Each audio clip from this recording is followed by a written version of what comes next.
pull out those two companies, and here I can see now these two portfolios side by side, right? So if I'm Oracle in-house or SAP in-house, I look at the patent portfolios in 2020.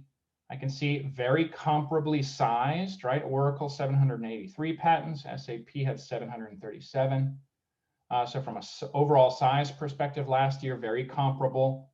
We can see there's some similarity in the overall sizes here, even in the breakdown of technologies, right? The largest for both is the same.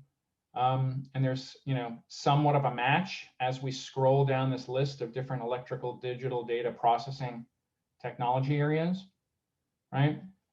We can keep scrolling on down to see, okay, hey, transmission of digital info, again, comparable breakdowns in the portfolio. So there's a pretty significant overlap here with these two companies. Maybe when we get further down, image processing, not as heavy for either.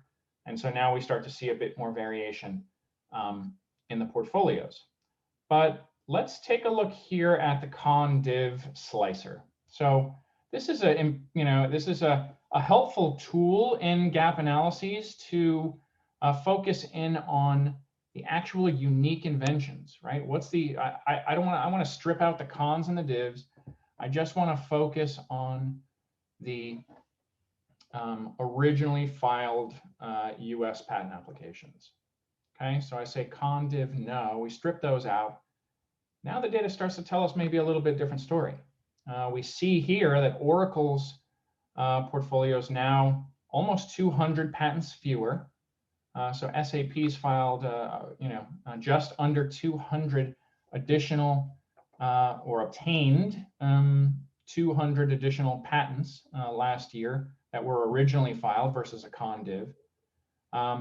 Right, we can get a sense here as well of these large areas here. This largest area here for Oracle has dropped significantly, and we see now that SAP has a larger portfolio in this space, and we might want to dive down into this to see what it is that's different.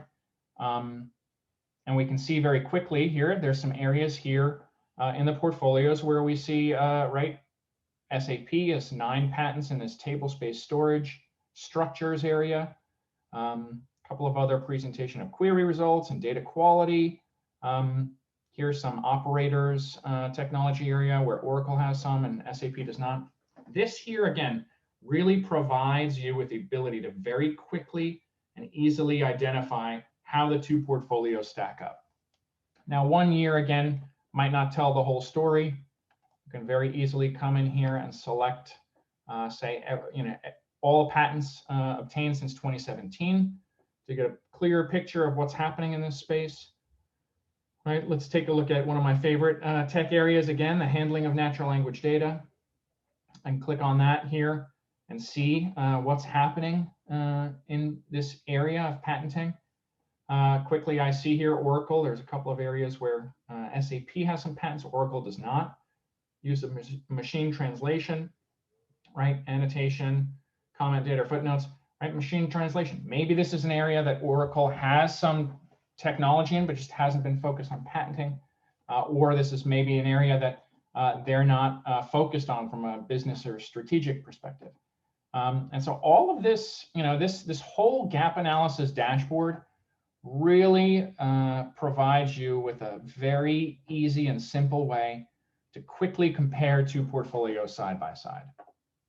Right?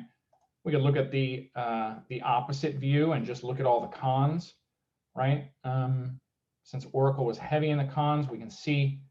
Right, here's some areas where clearly there's a lot of continuations happening in a couple of areas here. Network security, updating technology, data stream processing. So here we have a lot of con and div filings that Oracle is doing on particular technologies. Maybe these are strategic advantages for over SAP, for instance. But this really gives you a great way to view the portfolios and extract what's meaningful to you. So that's kind of